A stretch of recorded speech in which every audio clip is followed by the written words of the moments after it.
Good evening. We're the anchors of Queer News Tonight, and this evening we discuss the queer headlines. Pink News CEO's leaked audio reveals his plans to reduce transgender coverage.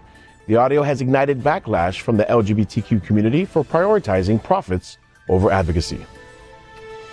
Florida school board candidates endorsed by DeSantis and Moms for Liberty face defeats in primaries, with only 5 out of 23 candidates winning. Rachel Maddow raises alarms about Trump-supporting Republicans potentially refusing to certify election results. Will they try to steal the election? A new study finds LGBTQ individuals face higher rates of police stops and abuse, causing an increase in distrust in law enforcement. Ashley Brundage secures the Democratic nomination for Florida House District 65, aiming to become Florida's first transgender legislator. Good evening. Welcome to Queer News Tonight. This is the world's first and only LGBTQ daily evening television news, broadcasting live and available on demand on your favorite streaming channels. We're proud to announce that YouTube has recognized Queer News Tonight, certified by analytics company vidIQ, that we now have more than 9.5 million views. More than 500,000 of you have watched this show in the last 60 days. Thank you. It is Thursday, August 22nd, 2024. We are live and literally out of the closet and into the headlines. So many of your important stories we're going to tell this evening on Queer News Tonight.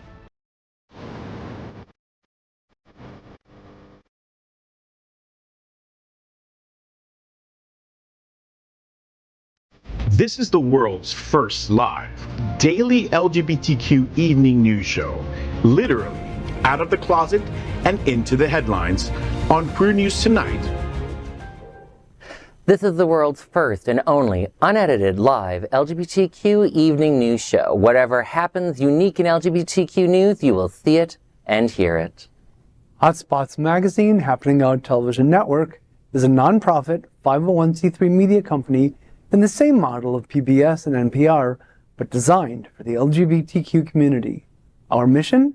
To support the 11 pillars of our LGBTQ community.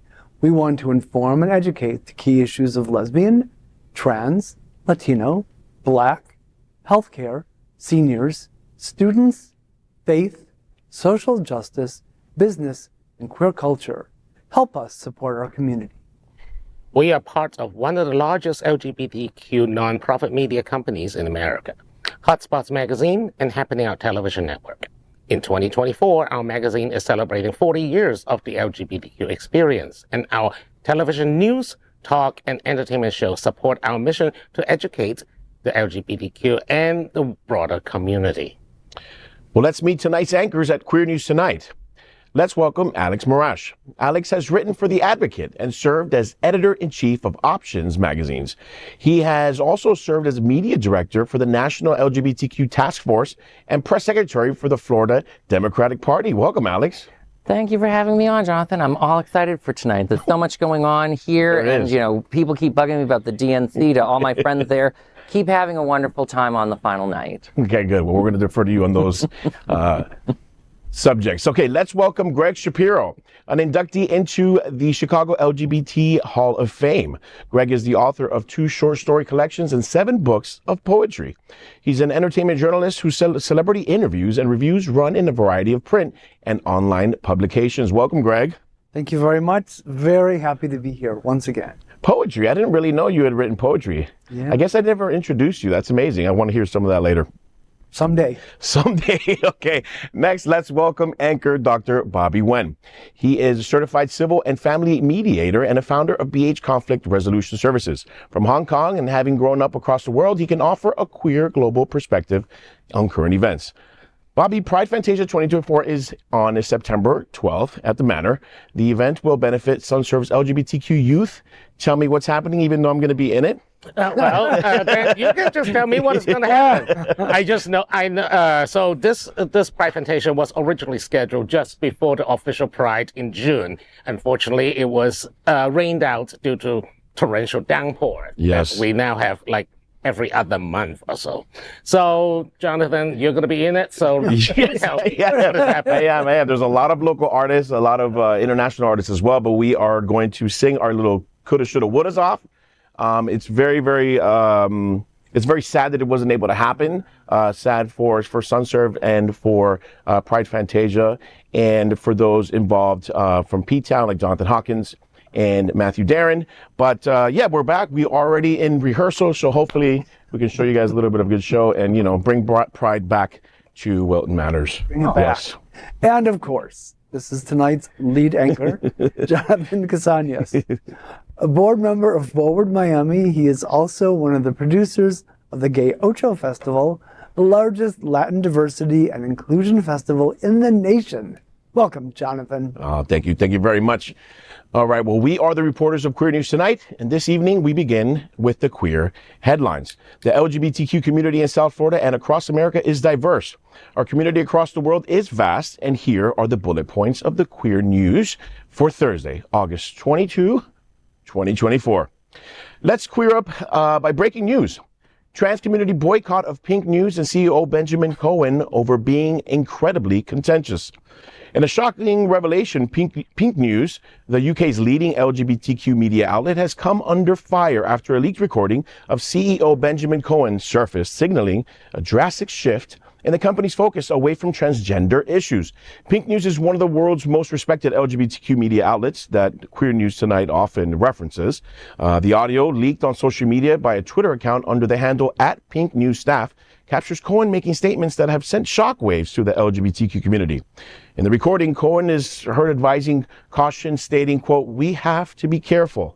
He goes on to emphasize that it is, quote, "the role of others to change narratives," suggesting that continued coverage of transgender issues could result in a loss of advertising revenue for the company.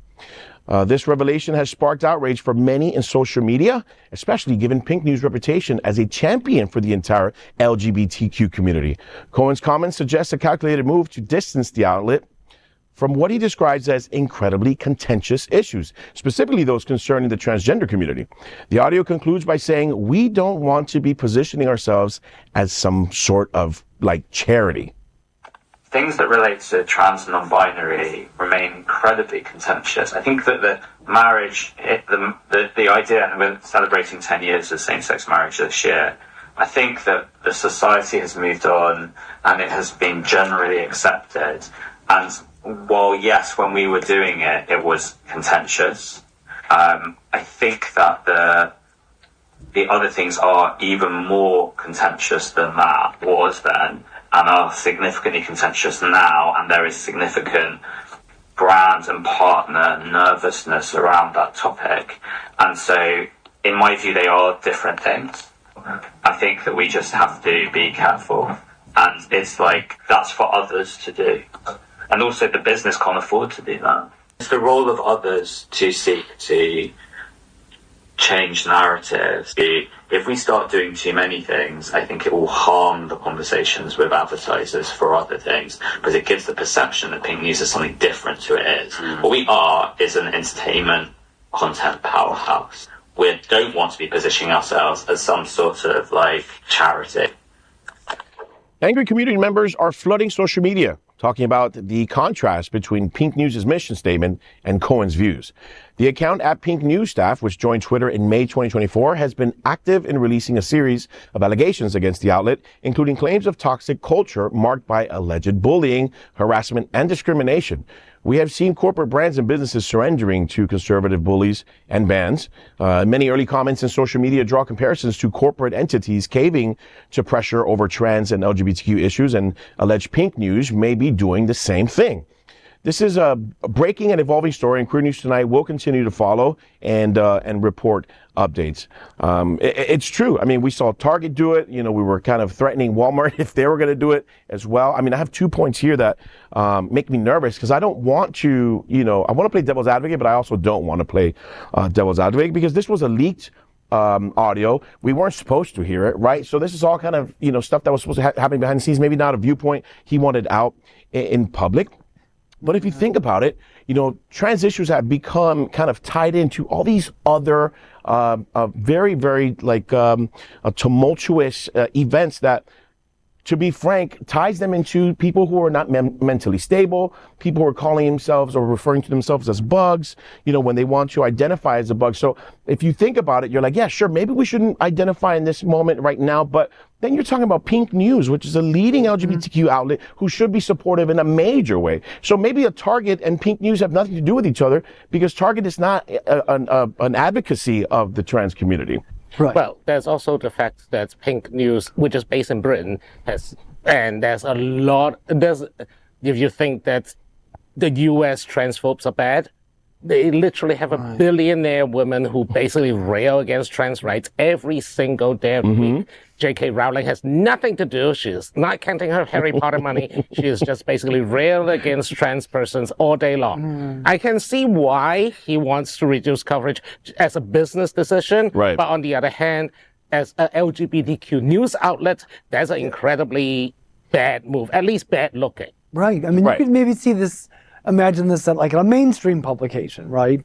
But a publication that is by and for LGBTQ people, you would think it seems like it's contrary to their mission, right? Exactly. As someone who's run an LGBTQ magazine, it was very weird to hear this. On the one hand, like, I'm used to having the conversations where, like, you want to try and make sure your advertisers are happy, you want to keep your readers happy.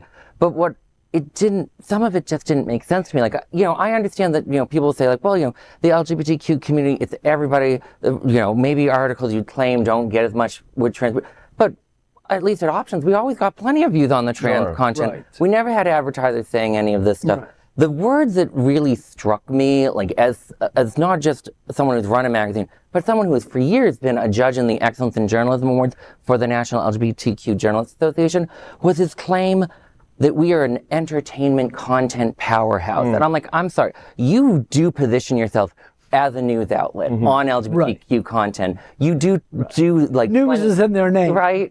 And think we're not a charity. Like, I'll remind people that not only has Options not been a for-profit, Hotspots is also a magazine and stuff. Somehow these two nonprofit magazines are able to both do entertainment news and investigative journalism for the LGBT community. So this Cohen, I mean, if he wants my personal advice, I'd say, Pink News, if you're looking for a new editor, hi, I love money, and I also volunteer as well. Well, wait, what do you guys think? What do you make of this charity comment? What was that supposed to mean? It was bizarre. Yeah. Like I'm doing you a favor by putting you in our publication, right? Like that's literally their job. Yeah. Yes. Or it's to cover the community. Exactly. It's not charity. It's the community. I think he's referring to the fact that if they lose advertisers, then they're going to run at a loss, and that's what he was referring to as charity. But again, if you're going to advertise in Pink News, it's Pink News. I'm assuming a sponsor may have said something got into his brain, because why else would he kind of have this position? And this was a position, again, behind closed doors. What would those words have been in public? That were contrasting to his views. This is that other part of the story of the, who are these advertisers pushing this? Because that's very disturbing. Because I will say the only thing I'll say in sort of defense of him, every time you've seen a queer or a non-mainstream news outlet go and mess with their funder, and I'm talking about like Into Magazine decided it would be okay to do reporting about its owner Grindr. Yeah. Grindr shut it down. Think Progress started actually reporting on what the Center for American Progress was doing that was inappropriate. Think Progress got shut down. Yeah. So if there's any truth to this, that's concerning, because there is no good record for media outlets withstanding this. But at the same time, like, who are these advertisers doing this? And also, in the days of AI and fake news and Project Veritas and all that crap, we do not know about the source of this. The source of this. It can be quoted. It can be quoted out of context. Right. Yeah.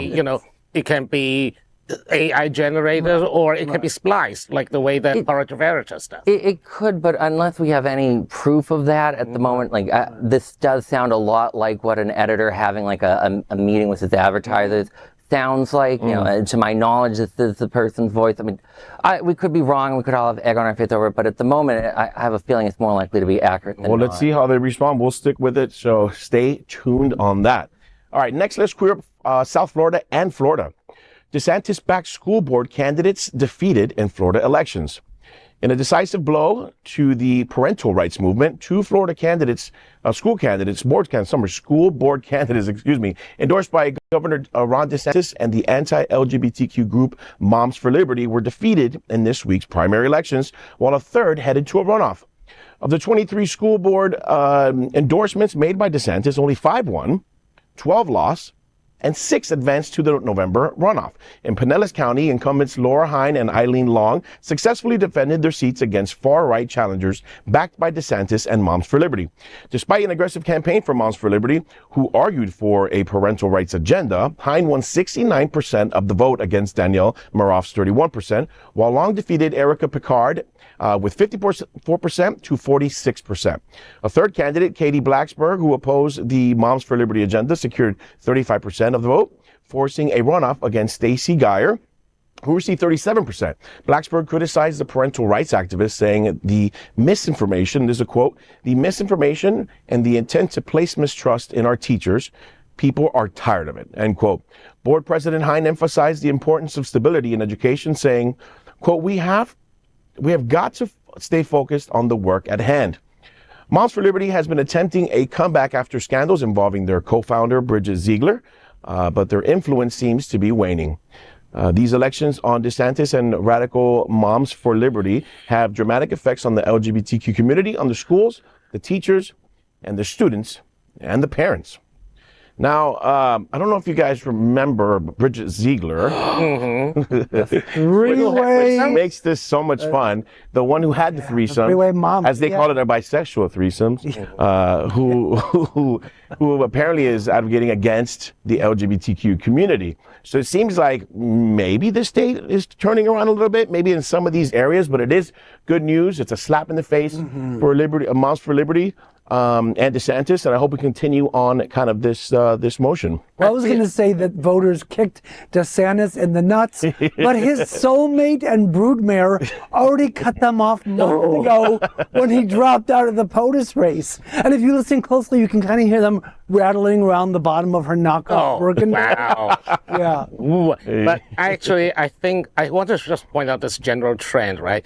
Moms for Liberty, conservative, the ones who hate LGBTQ plus community, among many, many things that they hate, I feel like the country is going through a fatigue phase. Yeah. There's so much, we've run on hate for 4 years during 17 to 21, and now they're running on it again. But the audience seems to be less receptive. The same way that compared to RNC to the DNC, which is happening right now, the DNC is much more energetic and hopeful and joyful versus RNC is like, the sky is falling, American carnage, everything is dead. I think there's some truth to the fatigue. I also think that this is proof that Ron DeSantis doesn't have as much support as people think. Because, I remember seeing from afar his re-election campaign, and the Democratic voters and the party's idea of what to run against him was Republican light. And I'm like, no, running an ex-Republican against a real Republican is going to be an electoral disaster. That doesn't actually mean he was popular. And I think his lack of strength with these endorsements shows that, like, the juice isn't actually there with DeSantis. People think it is. It's more of an illusion. And also parents are starting to pay more attention now to moms because of Moms for Liberty. Moms for Liberty stir up this whole hornet's nest of school boards and whatnot. And now they are actually paying more attention to it. Well, and as for Moms for Lobotomies, this would be a good time to bring back that oldie but goodie. Bye, Felicias. Next, we're going to queer up politics. Maddow sounds alarm on GOP efforts to block election results. Rachel Maddow has expressed deep concerns about the upcoming presidential election, but not due to doubts about Democratic nominee Kamala Harris. Instead, Maddow is worried about the efforts of Trump-supporting Republicans to refuse to certify election results. In the New York Times column, Maddow draws a parallel to mid-20th century racist demagogue Gerald L.K. Smith, who once sought to overturn John F. Kennedy's victory. She warns the readers, quote, Trumpers have refined the process, end quote. Maddow points to Georgia's new election board rule allowing county officials, quote, the option to delay or refuse certification in order to make a reasonable inquiry into the results. What counts as a reasonable inquiry? The new rule does not say, end quote. The rule contradicts the Georgia law that requires officials to certify the results within a week. Maddow also mentions that in a state where Republicans have delayed or refused certification at least 7 times since 2020, the highest in the nation, this rule adds another layer of confusion to the legal landscape just 100 days before the election. Maddow foresees a potential scenario where Georgia might refuse to certify a Harris victory. She warns that similar actions could occur in other swing states as well. To combat this, she urges action, saying, quote, "Now is the time to get to know your local election board. Public awareness and vigilance can make a difference," end quote. I have to say that for a long time, especially when her show was on nightly, I considered myself a devout Maddowist. And she kind of started to go off the rails, and in my opinion, watching her was stressing me the fuck out. However, I do believe she is one of the smartest TV journalists, and I continue to trust her. She knows her stuff, and if she's using this kind of warning, I don't think it should be taken lightly. Oh, really? Because I was on your side for a second, because I do feel like it's fear-mongering. I do feel like she's a little, sure, it is something to consider, but I just feel like it's what the Republicans and Fox News was doing to us and kind of scaring us. Now, I think we should definitely sit at the polls and make sure that the lines are moving and that, black neighborhoods, shouldn't be, 3 blocks long and taking 4 hours to vote. That's more concerning than this angle. I'm concerned about it, but I feel like this is more fear-mongering where there's other things we kind of focus on. That's my opinion. On the other hand, I'm not worried about Georgia. The Georgian governor hates Trump. He tried to press Trump to, find the 11,000 votes so that he can win, blah, blah, blah. But is there a state you're worried about? In Arizona. Because Kerry Lake, Huen, the crazies are out there. The crazies are out there, and some of them are really going to try to delay or decertify results that they don't like. There are laws that were passed through state legislature in purely red states where Republicans supermajority, where they say that the legislature can replace the people's will when it comes to certify. So there is a scenario here that Maddow could be right, where let's say a red state like Kansas, where the Republicans own all branches of government, that they can just say, we do not certify that, we'll defer to legislature, and legislature overwhelming Trumpist. I think Maddow's making some very serious points, because first, they wouldn't do that. They used to say that, you wouldn't try to use the vice president's certification process as an attempted coup and lead to the deaths of police officers in a near riot. The far right has a very specific anti-democracy plan going on that we're seeing. This thing with Georgia, or this could be a nightmare scenario in a 270 electoral college. So for those at home that don't know, you need to get 270 electoral votes to be president. So let's say it makes a difference if they win or not. You could foreseeably see a situation where the president of the United States would have to ask, do you have to send in the National Guard to certify the election? Because the Supreme Court will interfere in a non-democratic way as well. What happens if more people voted in these states for one person and they're not given it? You see in other countries, that's how civil war starts. This is all the big everything people have problems with Venezuela is this sort of scenario. This is a Venezuela-like scenario, quite frankly. And this should really be scaring the crap out of all of us, quite honestly. Yeah. Well, I won't be sleeping tonight. Sorry. We'll see, that's my point. To help you not sleep, next up, let's queer up social justice. LGBTQ police relations is strained beyond imagination. Whose fault is it? A recent survey by sociologist Stefan Vogler from the University of Illinois at Urbana-Champaign sheds light on the persistent and complex relations between the LGBT community and law enforcement. The study was conducted with Professor Valerie Jenis of the University of California and included a national showed only a represented sample of 1,598 people and in-depth interviews with LGBTQ participants. It found that LGBTQ individuals are more likely to be stopped, searched, arrested, and held in custody than non-LGBTQ people. Notably, 21% of LGBTQ respondents reported such encounters in the past year, compared to just 15% of non-LGBTQ respondents. The figures were even higher for transgendered individuals, with 33% reporting police-initiated contact.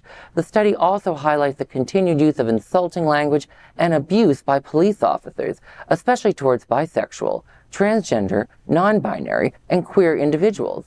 Approximately 45% of transgendered respondents and 33% of non-binary respondents reported experiencing derogatory language during police interactions. Black transgender people were particularly vulnerable, with 53% reporting physical violence from police compared to 25% of white transgendered respondents. Trust in the police remains low among queer people, with only 71% stating they would call the police for help if victimized, compared to 87% of non-queer people. Over the past 30 years, the queer community has achieved significant legal victories, yet official violence and oppression persists. Negative experiences and discrimination against the community are forcing it to view enforcement with law enforcement as with distrust. You know, I was looking at this survey, and there was also other racial inequities in the survey towards Black queer people.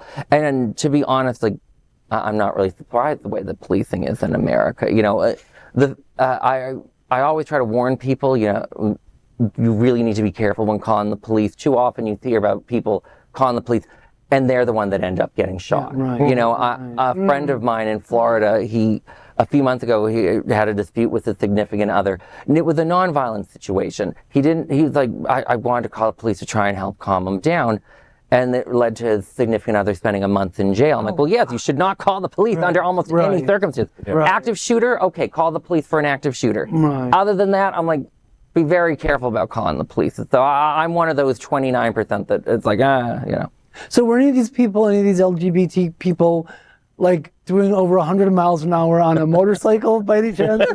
I'm curious if that was involved in the arrest. Does anybody know? Okay, but no, seriously, our community has a long and questionable history with 5-0, right? The raids on Stonewall and other queer bars from time immemorial. You know, I used to think having queer people, like they've recruited a lot of queer people on police forces. Is there a change? Do we see a change? I mean, we're relatively lucky, I think. I mean, Fort Lauderdale and Wilton Manors Police Department, which is a region where we reside. And Chicago has gay police too, it has been mostly decent to the LGBTQ plus community at large. But, you know, if you live in middle of nowhere, Ohio, and you're a gay person. Well, I mean, directly answer your question, though. Alex Vittel did a book, The End of Policing. He's an expert on policing.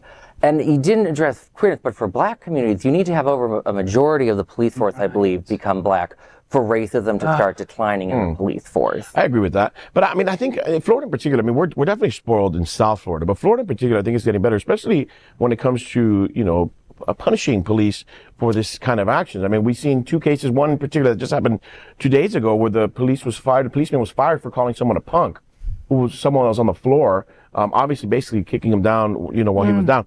So I think we're taking action. I think it needs to get better. But in terms of Florida, I know just recently, in the last few weeks, we've been seeing a lot of actions taken on these kind of police brutality moments. So I feel a little better about it. I mean, I didn't know specifically when it comes to non-binary individuals, and it's a little alarming that only 71% of queer folk are calling the police when they're in danger, because now you are in actual danger and you're not going to call the police just because of the fact that you're used to not calling for support. And that's just triggering for me, especially for the trans community who needs it more than ever.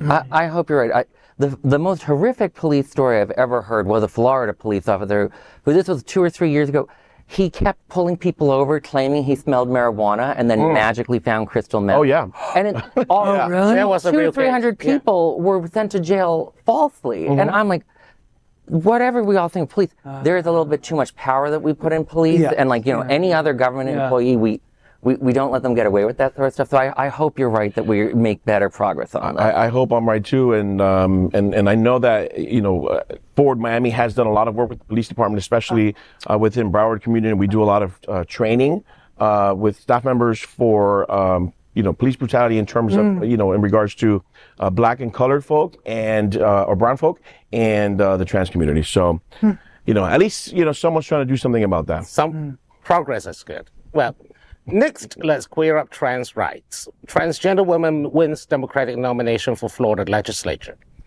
Ashley Brundage made history on Tuesday night by winning the Democratic nomination for Florida House District 65. Ms. Brundage is the founder and president of Empowering Differences. She won over 81% of the votes in the Democratic primary for the Florida House District 65. This means she will face incumbent Republican Representative Karen Gonzalez Pittman in November.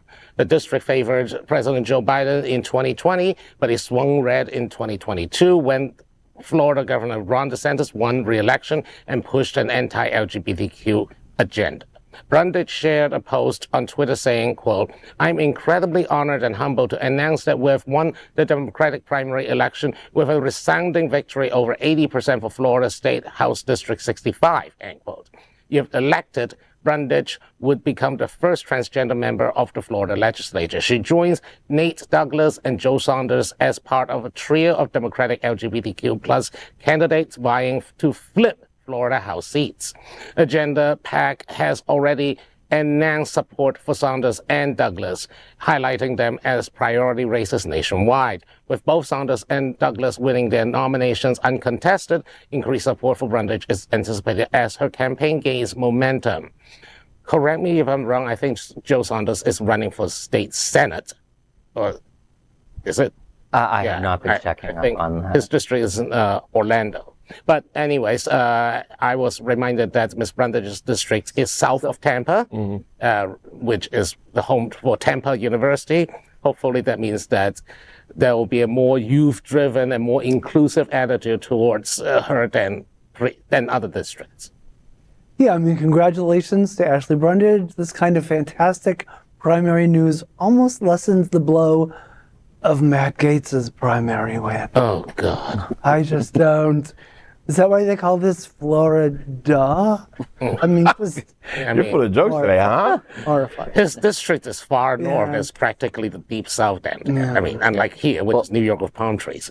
We can talk about Matt for hours, but my significant other actually met Ashley at I believe it was the National LGBTQ Chamber of Commerce Convention in California. Nice. Couple of weeks ago. He says she was very nice, very kind. So very nice to hear good things about her, because this primary was a little hard to gauge where it was going to go. But she had an opponent. He seemed to be a little bit more working class, and I thought he might be able to use that to get some votes. But clearly, sorry, man, you did not knock on any doors, mister. She probably door knocked him. Yeah. Probably did good mailers, and it'll be interesting to see if she can take out the incumbent. Yeah.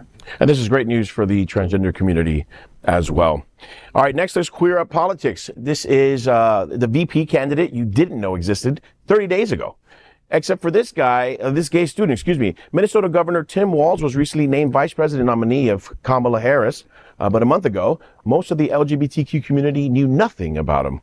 It is now a well-established fact that he has a legacy tied to his high school years. Media has focused much on Coach Tim's roles as a faculty advisor for a gay-straight alliance club, which he helped establish during his tenure as a teacher and coach. Even Vice President Kamala Harris highlighted Walz's commitment in her speech, but very few know Gwen Walz, Tim's wife, also played an equally pivotal role. As an English teacher at the same high school, Gwen's support was crucial for a student named Jacob Radin, who faced relentless bullying for his sexuality.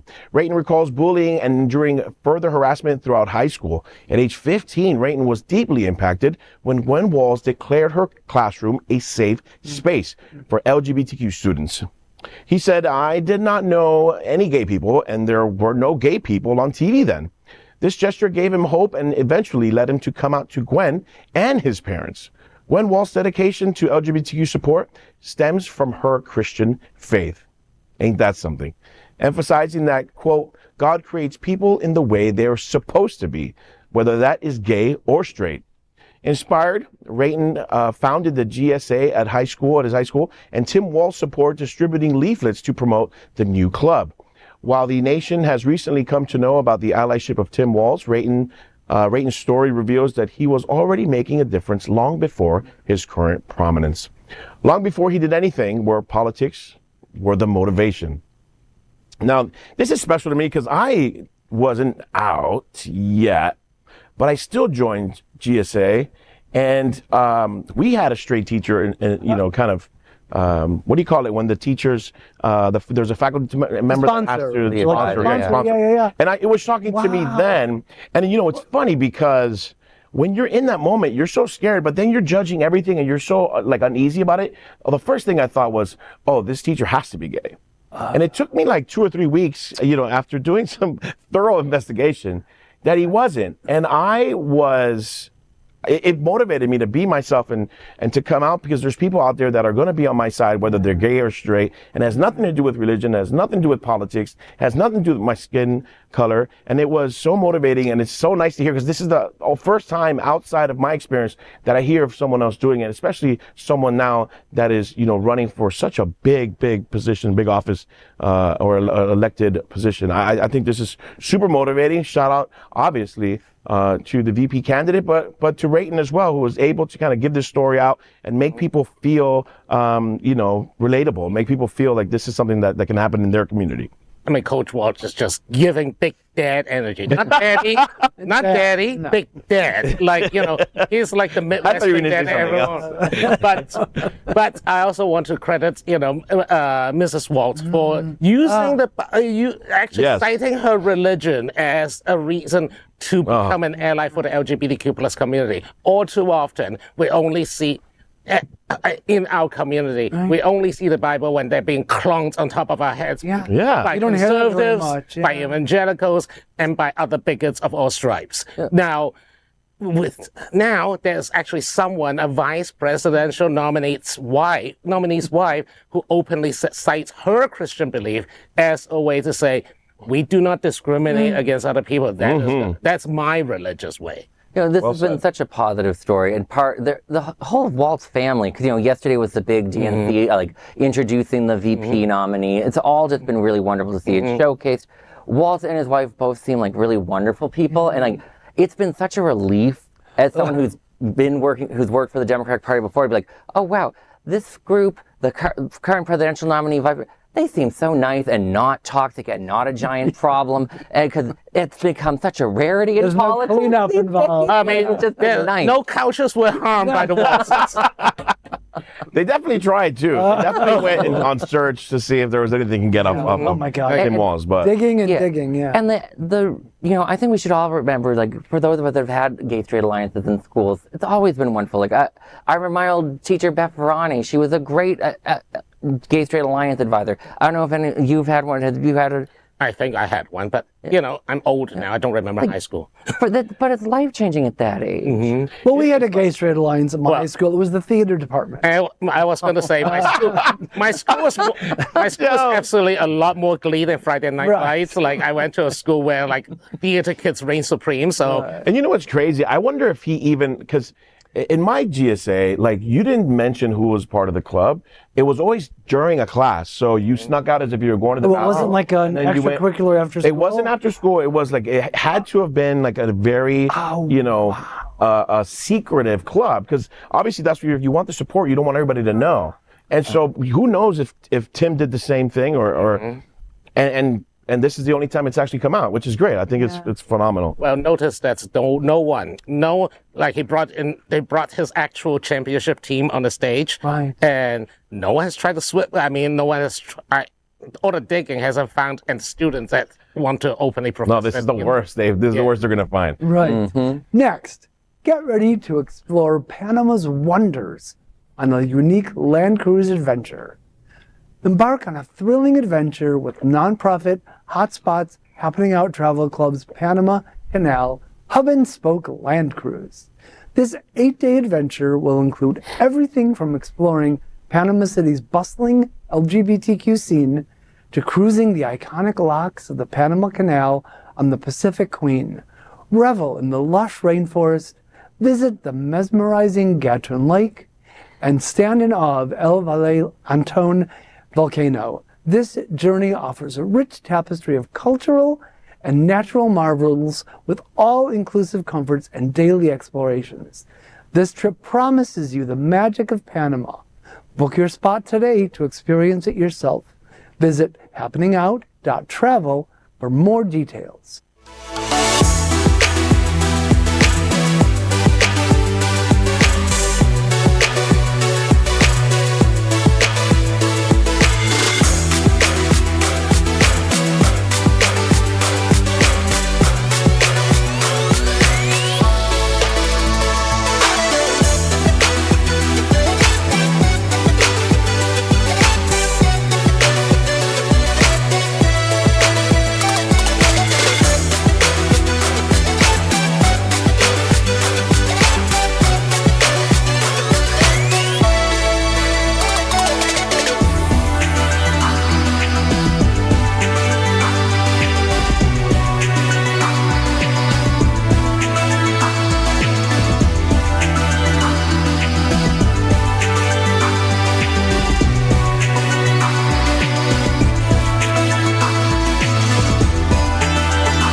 Next, we are proud of our special partnership with Sunshine Cathedral, the world's largest queer church, right here in Fort Lauderdale. Supporting that partnership, we are broadcasting from our permanent set here at Sunshine Cathedral at the Happening Out television studios. We broadcast Sunshine Cathedral's Sunday International Service at 10 a.m.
All right, we finished tonight's Queer News headlines with a segment we call LGBTQ 1 Minute News.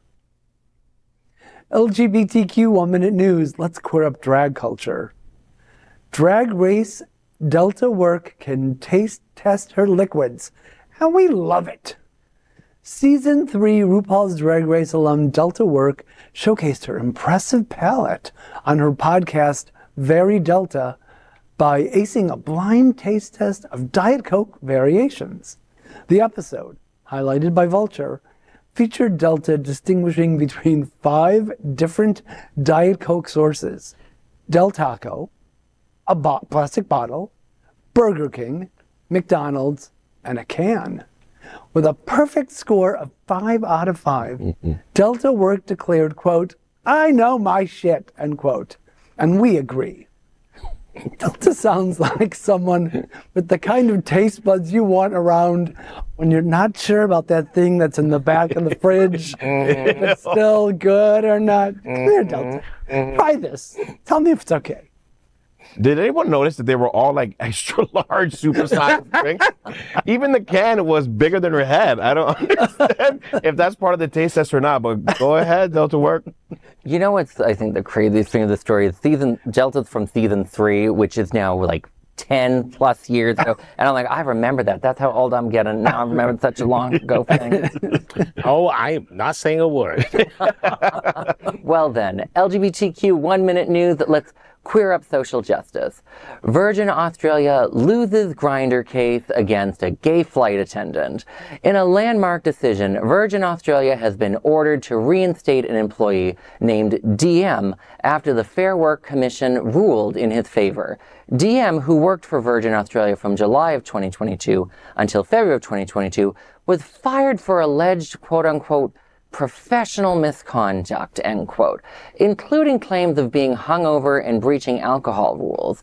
Virgin Australia also scrutinized DM's personal life, including a Grindr hookup during a layover, which they used to justify his dismissal. The commission criticized Virgin's handling of fatigue management and found the termination harsh.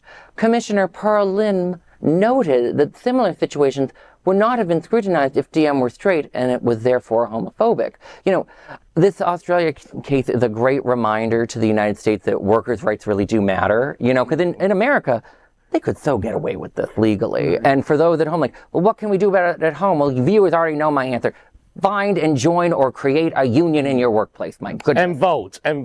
Yeah. Unions are Make sure you for vote. One. No, not just vote for a union, but vote for a government that would actually approve of unions. Right.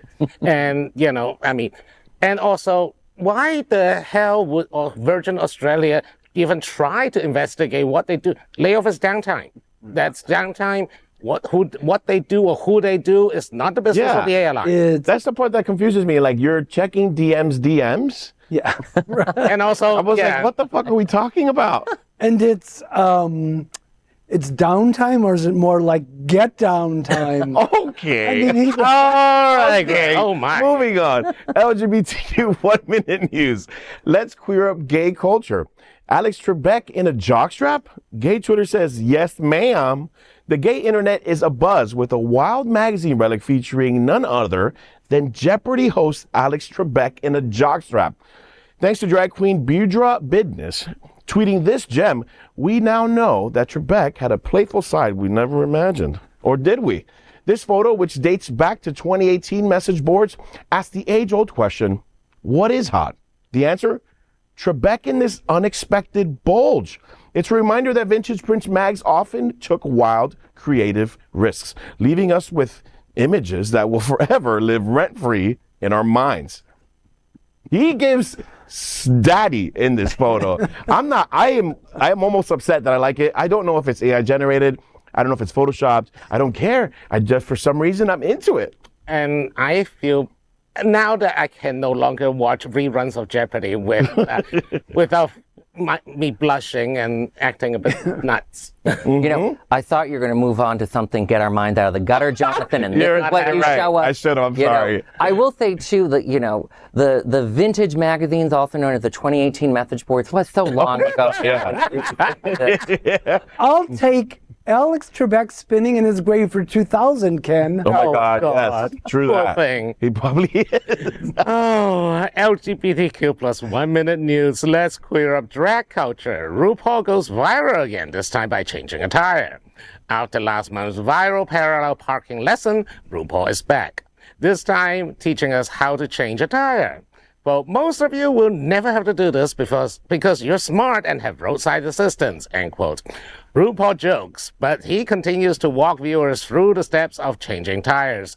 The new video, already blowing up on TikTok and Instagram, has fans buzzing. One fan comments, quote, RuPaul said, call me mother and father. Let's change a tire. Now, most of you will never have to do this in your lifetimes because you're smart and you have a membership to a roadside assistance. But if you need to change a tire, I'm going to show you how to do it. But remember, Safety first. If you're in an unsafe situation, do not try this. Just wait for someone to help you. All right, here we go. Put your car in park, engage your emergency brake, and put your flashers on. Place a wedge underneath the tire that is not flat to stabilize the car. You'll need a wrench, a flathead screwdriver, and a car jack. And of course, your spare tire. If you have a hubcap, use a flathead screwdriver to remove it. Once the hubcap is removed, loosen the lug nuts on the hub, but don't fully remove them. Just loosen them for now. Locate the designated jacking port on the car and stick it in, baby. Make sure the jack is perpendicular and anchored on solid ground. Start jacking the car up to the height needed to remove the flat tire. Remove the lugs. Make sure you put them in a place you'll remember. Remove the flat tire and place it where the spare tire was. Adjust the car's height as needed to accommodate the spare tire. Align the lug nuts with the holes on the hub and tighten by hand. Lower the car and disengage the jack. Take your wrench and now fully tighten the lug nuts. Place the hubcap and gather your tools and put them back in the trunk.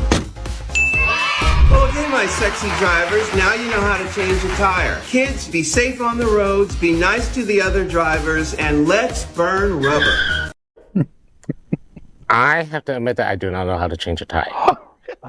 That's okay. Now I've learned a little bit more now. Well, this bitch should have said that she was going to change the tire of an antique Mercedes. Like, Jesus, no one can relate to this video, although I give her props for removing the actual tire and putting on a new one. Serious. But, like, bitch, nobody's, like, putting it in park and hitting the what do you call that? Palanca. We call it palanca in Spanish. Yeah. Yeah, the handbrake. Yeah. And then putting a tripod on a tire, knowing we fully have brakes on each tire now. I mean, to be fair, the principles that she exercised is actually more or less the same whether you have a Honda or a Mercedes. Fine. Yeah, but RuPaul is a vintage butch with a vintage Benz. I'll say, like, I've always found it interesting that RuPaul has an interesting, she's always having some sort of conversation with younger generations, though it's great to see her once again doing something that we didn't know, but also it's nice for Hotspots to be showing this to maintain our educational nonprofit status. fantastic. We learn something every day. And that is today's news for the LGBTQ community on the world's first and only daily LGBTQ evening news show. If our community is important to you, share this news with your friends and family. Join the conversation on your favorite streaming platform. Queer News Tonight is the only live LGBTQ digital show that changes the world with our Out of the Closet and Into the Headlines. We need your support if we're going to make sure that our community stories are told to the broader world. This is the only place in the world that tells these types of LGBTQ stories in motion and sound. That is the passion of Hotspots magazine, Happening Out Television Network, and Queer News Tonight. I'm your anchor, Jonathan Casañas, and on behalf of these LGBTQ reporters, which I believe I got one's name wrong, these are the anchors of Queer News Tonight, including Alex Morash, Gregg Shapiro, Dr. Bobby Huen. We will see you daily at 8 p.m. To our LGBTQ world, we wish you good night. Good night.